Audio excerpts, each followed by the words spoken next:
안녕하세요, 여러분. 낭만메이트입니다. 정말 오랜만이죠. 여러분께 이 모습으로 짠! 하고 나타나서 인사하고 싶어서 준비하다 보니 시간이 조금 걸렸습니다. 그동안 제가 올린 튜토리얼 모니터링을 해봤을 때 자막과 말로만 설명하려니 왠지 모르게 전달력에서 살짝 아쉬운 부분이 있더라고요. 그래서 이렇게 아니사모아라는 캐릭터의 모습을 빌려서 여러분들과 함께 블렌더 튜토리얼을 진행해 보려고 합니다. 이 캐릭터에 대한 자세한 배경이나 그런 버추얼에 관련된 이야기는 조만간 스페셜 라이브를 해볼까 해요. 이 친구를 만들 때 어떤 부분을 신경 썼는지 그런 이야기도 나눠보고 다양한 표정과 이펙트도 라이브 때 보여드리려고 합니다. 그리고 여러분들이 캐릭터 또는 3D 혹은 저에 대해 궁금한 점이 또 있을 것 같아서 Q&A도 진행해 보려고 합니다.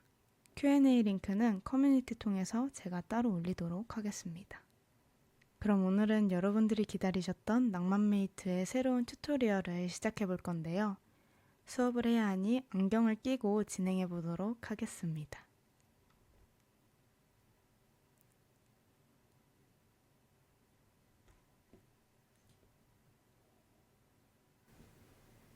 처음에 블렌더를 켜면 이렇게 세팅이 되어 있어요. 네, 저는 저에게 맞는 이런 창 세팅을 따로 해주는 편이라 오늘은 그 세팅부터 한번 같이 해볼게요. 우선 지금 보니까 제가 여기 있는 공간이 있잖아요. 여기가 조금 필요할 것 같아요. 여기는 글씨가 안 보이니까 따로 배경처럼 만들어서 저의 모습을 잘 보이게끔 하겠습니다. 일단 창 세팅부터 해줄게요. 여기 요 네모 칸이 있잖아요. 마우스를 끝에 모서리에다 갖다 대면 십자가 모양이 나와요. 그대로 쭉 드래그를 하면 쪼개집니다. 여기가 아웃라이너라고 하는 포토샵으로 치면 레이어를 표현하는 그런 창인데요. 저는 여기는 다른 창으로 쓸 거기 때문에 이런 토글 모양을 눌러서 여기 아웃라이너로 바꿔줍니다. 그리고 이 부분은 3D 뷰포트로 바꿔줄게요. 그러면 여기도 3D 뷰포트고 여기도 3D 뷰포트예요. 여기에 커서를 올리고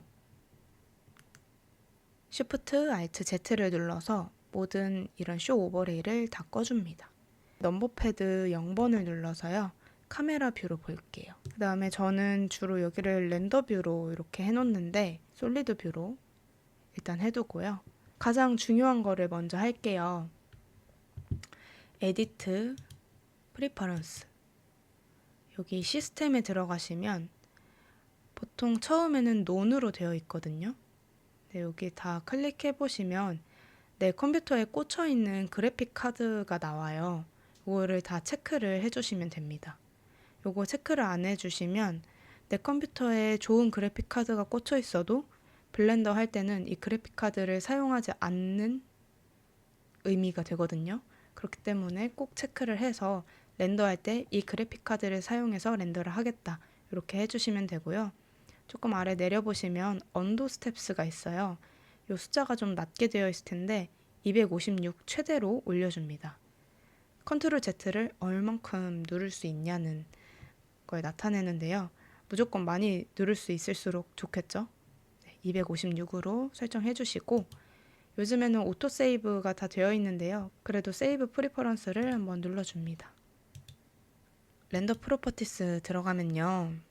렌더 엔진이 있어요. EV, 워크벤치, 사이클 이렇게 있는데 우리는 사이클을 사용할 거예요.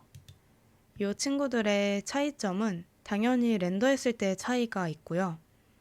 퀄리티로 따져보자면 워크벤치, EV, 사이클 이 순서라고 생각하시면 돼요. 근데 무조건 뭐 퀄리티가 좋다고 해서 사이클이 가장 좋고 이렇게 생각하기보다는 저의 지금 모습처럼 뭐 툰 쉐이딩을 한다거나 할 때는 EV 렌더도 많이 쓰고요.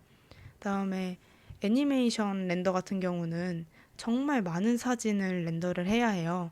그럴 때는 또 간결한 표현을 위해서 EB 렌더로 하기도 합니다. 근데 실물 렌더를 하려면 사이클 렌더로 해야 역시 우리가 생각하는 그런 느낌이 나오기 때문에 일단은 사이클 렌더로 해주고요. 디바이스가 CPU로 기본 설정이 되어 있는데 절대 이건 GPU로 해주셔야 돼요. CPU는 컴퓨터의 뇌고 GPU는 손이라고 생각해 주세요.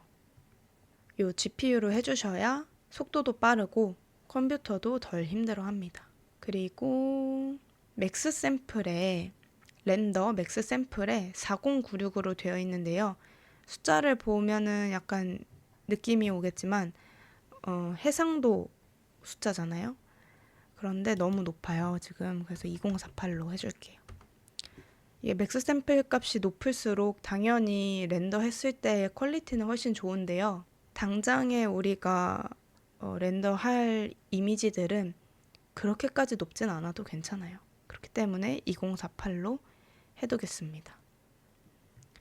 그리고 저는 여기서 뭘 더 해주냐면요. 일단 아웃풋 탭에서 여기 레졸루션을 2000으로 바꿔줄게요. 저는 일단 정방형으로 해두긴 해요. 좀 가로 이미지도 많이 뽑긴 하는데 일단 정방형으로 해두는 편이고요. 컬러 뎁스 굳이 바꾸진 않아도 되는데 저는 그냥 16으로 해줄게요. 그 다음에 카메라를 정면에 설치를 하고 싶어요. 이 위치를 어떻게 바꾸냐. G가 이동, S가 크기, R이 회전입니다. 이거는 모든 게 다 똑같고요. 근데 블렌더를 시작한 지 얼마 안 되신 분들은 이 3D 뷰포트 상에서의 컨트롤이 좀 어렵게 느껴질 수가 있어요. 이거를 쉽게 하는 법을 알려드릴게요. 우선 이 뷰포트에서는 휠을 누르고 움직이면 이렇게 내가 원하는 뷰로 회전을 하면서 볼 수가 있고요. Shift 클릭, 휠 클릭을 해주시면 이렇게 이동을 할 수가 있습니다. 완벽한 정면, 측면을 보고 싶다 하면은 이렇게 돌리다가 Alt를 눌러주시면 스냅이 걸립니다. 혹은 넘버패드 1번이 정면, 3번이 오브젝트 기준 왼쪽 측면, 7번이 탑뷰, 그 다음에 9번이 내가 보고 있는 뷰의 반대 뷰를 보여줍니다. 나머지 2, 4, 6, 8은요. 이렇게 십자가 모양이잖아요. 그 방향대로 회전을 한다고 생각하시면 돼요. 일정 각도로 이렇게 회전을 합니다. 그러면 1번 누르고 9번 누르면 후면을 볼 수 있겠고요. 3번을 누르면 오브젝트 기준 왼쪽 측면이라고 했잖아요. 그러면 9번을 누르면 오른쪽을 볼 수 있겠죠. 7번, 9번을 누르면 아랫면을 볼 수 있겠고요. 저는 주로 아바타 얼굴을 만들 때 이렇게 확인을 하면서 어디서 봐도 괜찮은지 이런 식으로 확인을 합니다. 그리고 5번은 각도의 차이인데요. 아까 볼 때랑 다르죠. 왜곡이 없는 모습. 그 다음에 이거는 우리가 직접 눈으로 볼 때 어느 정도의 왜곡이 있잖아요. 그런 모습을 보여줍니다. 단축키는 이렇게 되어 있고요. 키보드 왼쪽 위에 물결 표시 버튼이 있어요. 요거를 누르시면 똑같이 이렇게 탑, 백, 라이트, 바텀 이렇게 보실 수 있고요. 뷰 카메라도 있습니다. 카메라 뷰도 볼 수 있어요. 카메라 뷰의 단축키는 넘버패드 0번입니다. 그리고 뷰 셀렉티드도 있어요.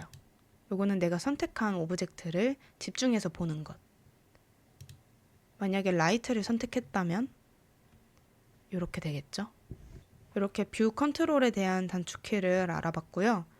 N을 누르면 여기 옆에 설정 바들이 나와요. 넣었다가 나왔다가 이렇게 할 수 있습니다.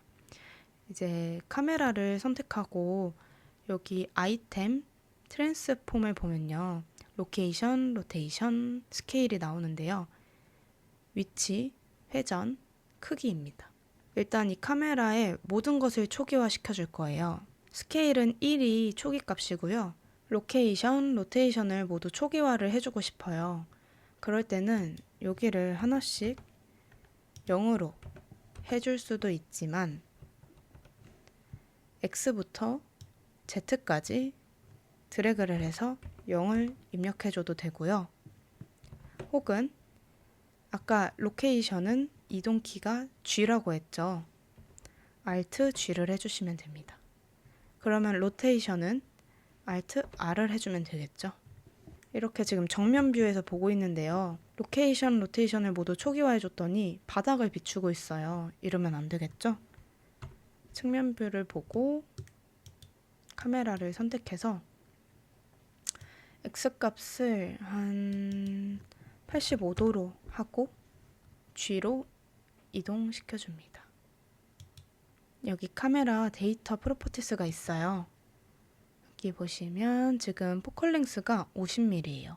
이러면은 어느 정도의 왜곡이 생길 수 있거든요. 저는 주로 사물을 렌더할 때는 왜곡이 생기는 걸 원치 않기 때문에 한 90으로 해주겠습니다.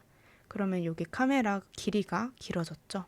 그리고 얘가 더 가까워졌어요, 갑자기. 여기 카메라 뷰를 띄워뒀으니까 여기를 참고하면서 위치를 이렇게 잡아줍니다. 기본 카메라 세팅을 한번 해주고요. 라이팅도 한번 바꿔줘 볼게요. 라이팅은 지금 포인트로 되어 있는데 여기를 조금 더 넓혀볼게요. 포인트, 선, 스팟, 에리아가 있는데 제가 조명에 대한 설명을 한 영상이 또 따로 있거든요. 그 부분 참고해 주시면 좋을 것 같고 일단 에리어로 바꾼 다음에 스케일로 크기를 키우고 Alt G, Alt R로 모두 초기화를 해준 다음에 3번을 눌러서 측면뷰 보고 각도 수정을 해줍니다. 측면에서 한번 위치 잡아주고 탑뷰에서도 각도와 위치를 잡아줍니다. 이렇게 하면은 일단 기본적으로 한번 세팅을 해준 게 되고요. 요거는 언제든지 바뀔 수 있는데 그냥 기본값으로 미리 해두는 거예요. 그리고 여기 아래를 이렇게 올려보면은 타임라인 바가 나와요. 이 타임라인은 애니메이션 만들 때 주로 많이 쓰이는데요. 이 파란색 막대기 있는 게 우리가 지금 보고 있는 프레임이고요. 스페이스바를 누르면 이동합니다. 여기 0, 10, 20, 30이 있는데 요거는 각 프레임을 나타내요. 10프레임, 20프레임, 30프레임 이렇게 나타내는 거고요. 제가 전에 도시락과 타코야끼 튜토리얼에서 파티클을 활용한 그런 모델링을 했는데 그때 가장 많이 받은 질문이 파티클 설정했는데 안 보여요 라는 질문이었어요. 제가 따로 이제 그거에 대해서 답변하는 영상을 짧게 올린 것도 있지만 지금 한 번 더 설명을 드리자면 프레임이 이동되어 있으면 이렇게 39프레임이죠. 이러면은 안 보일 수도 있어요. Shift 왼쪽 방향키를 눌러서 1프레임에 맞춰주면 보이게 됩니다. 모든 파티클이 그런 건 아니고요. 제가 파티클 설정을 할 때 1프레임에만 보이게 하겠다고 해놔서 그런 거였어요. 막간을 위해 잠깐 설명을 했고요. 여기 시계 모양을 눌러주시면 아까와 똑같은 창이 나옵니다. 여기서 쉐이더 에디터로 해줄게요. 저는 애니메이터라기보다는 모델러이기 때문에 이 쉐이더 에디터를 많이 띄워두는 편이에요. 여기서는 이 오브젝트의 재질을 확인할 수 있습니다. 여기 오브젝트라고 되어 있으면 이 오브젝트의 매테리얼을 확인할 수 있는 거고요. 월드로 하면은 이 월드, 이 세상의 재질을 확인할 수 있는 건데요. 저는 여기서 HDRI 설정까지 해주는 편이에요. Shift A 눌러서 Environment Texture 추가해가지고 연결을 해줍니다. 그다음에 제가 기본적으로 설정하는 HDRI를 연결해주고요. 그다음에 렌더뷰에서 보면은 이렇게 배경이 다 나오게 돼요. 이러면은 이제 오브젝트에 집중이 되지 않잖아요. 렌더할 때도 이 배경이 같이 나오게 되고요. 그렇기 때문에 여기 렌더 프로퍼티스의 아래 내려가 보면 필름이 있습니다. 여기에 트랜스페런트 체크해 주시면 돼요. 요거를 체크해 주시면 PNG로 렌더할 때 배경이 투명하게 렌더가 됩니다. 요 필름은요, 사이클 엔진에만 나와요. EV 엔진에는 나오지 않기 때문에 혹시 렌더 프로퍼티스에 필름이 없다. 그러면 사이클 렌더로 되어 있는지 한번 확인해 보시면 좋을 것 같아요. 다시 여기는 오브젝트로 바꿔주고 요 오브젝트는 삭제를 할게요. 그러면 지금 여기가 렌더 뷰고 여기가 솔리드 뷰였잖아요. 여기를 렌더 뷰로 바꿔주고 여기를 솔리드 뷰로 바꿔줍니다. 그 다음에 다른 이름으로 저장해서 블렌더 세팅으로 저장을 해줍니다. 그럼 저는 새로운 작업을 시작할 때 블렌더 새 파일을 여는 게 아니라 이 파일을 열어서 작업을 시작을 합니다. 여기 3D 뷰포트는 0번을 눌러서 다시 카메라 밖으로 나와주시고요. 넘버패드 1번을 눌러서 정면 뷰로 볼게요. 그 다음에 우리가 지금 여기에 오브젝트를 만들어야 되는데 카메라 때문에 너무 신경 쓰여요. 그래서 이 눈을 눌러서 카메라를 잠깐 꺼줄게요. 이 눈 모양은 카메라를 뷰포트에서 안 보겠다. 그리고 이 카메라 모양은 렌더할 때, 우리가 최종으로 렌더할 때 렌더하지 않겠다는 뜻입니다. 이 눈 모양은 카메라 선택하고 H 누르면은 실행이 되고요. Alt H 눌러주시면 숨겨졌던 게 전부 다 켜지게 됩니다. 그러면 카메라랑 라이트를 둘 다 H 눌러서 껐어요. 그 다음에 Alt H 하면은 둘 다 나오게 되는 거예요. 카메라만 꺼둘게요.